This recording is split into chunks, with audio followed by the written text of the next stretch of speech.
Hey folks, Dr. Lava here. Well, last week we talked about the Zelda game that was never released, Ura Zelda. Today we're going to have a look at the top 4 bits of cut content from the final release of Wind Waker. The game suffered from a rushed development, so several islands, dungeons, and mechanics all ended up on the cutting room floor so that it could meet its release deadline. So let's dive into all the cool stuff that we never got a chance to play.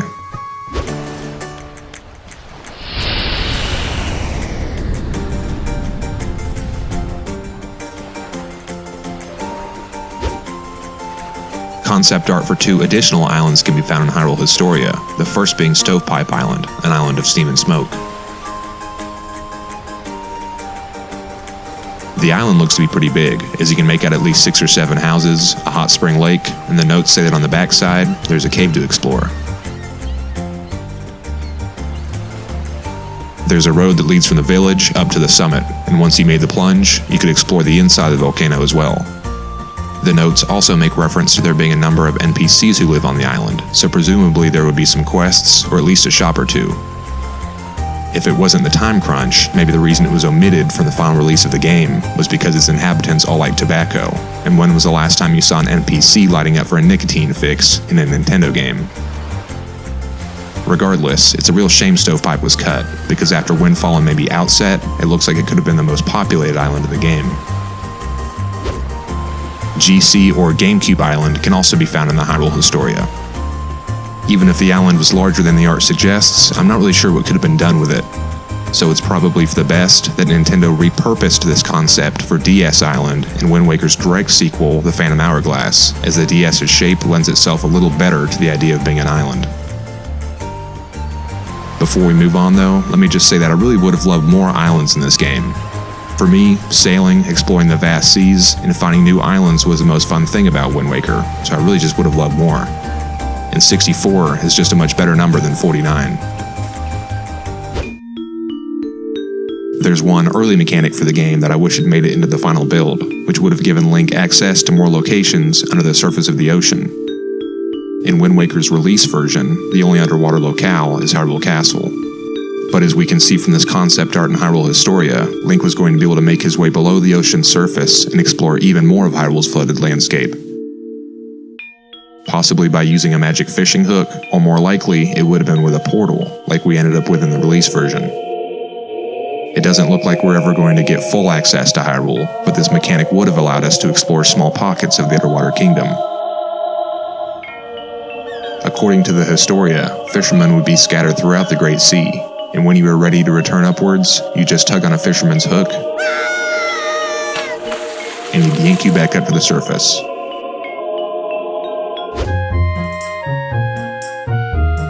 Two dungeons were cut from the game, according to the game's director, Eiji Aonuma. It's pretty clear that one of them would have been at Great Fish Isle, with Nehru's Pearl as the reward for its completion. The other 2 Goddess Pearls both require the completion of a dungeon, first at Dragon Roost Island, then in the Forest Haven. And watch this. Dragon Roost, Forest Haven, Great Fish. When you place the 3 pearls at the East, South, and North Triangle Islands, together it forms a Triforce, and the Tower of the Gods rises up out of the ocean in the center. There's even a map of this in Tetra's quarters on the pirate ship, so I'd say that's a pretty solid lock when it comes to where the first missing dungeon was going to be located. My guess is that the dungeon would have been in the Great Fish Jabun's belly, like his ancestor Jabu Jabu in Ocarina. And that seems to be backed up by the fact that there's only 2 non-music audio clips on the disc that aren't actually used in the final game, and they're both screams coming from Jabun.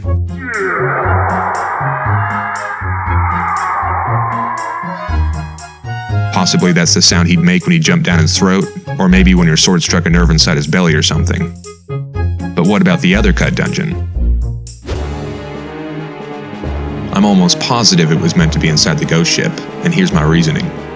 Aonuma stated in a 2013 interview that the 2 cut dungeons will never be added back in any future re-release, because they were chopped up and small parts were distributed to Wind Waker's other dungeons that did make the final cut. But the lion's share of them were recycled and implemented into Twilight Princess and Phantom Hourglass.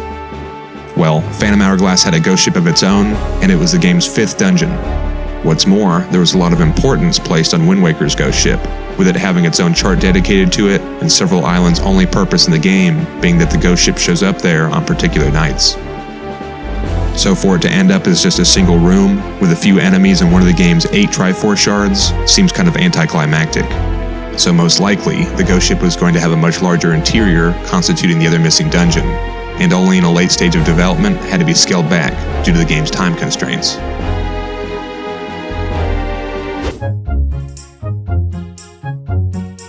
And finally, number 1 on our list is Wind Waker 2, which was first revealed to be in development for the GameCube a year after Wind Waker's release at GDC 2004, when Aonuma showed this slide during his Zelda franchise history presentation.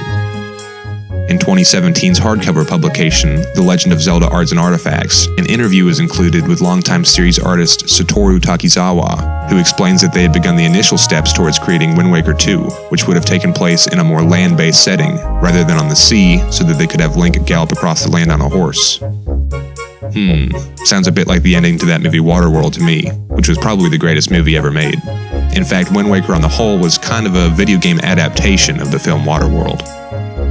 But unfortunately, Wind Waker had failed to meet sales expectations, and Nintendo had come to realize there was much greater demand for a Zelda game more in the style of Ocarina of Time. So they made Twilight Princess instead, and Wind Waker's sequel came in the form of Phantom Hourglass on the DS, a very different game by the sound of it than what Wind Waker 2 was going to be.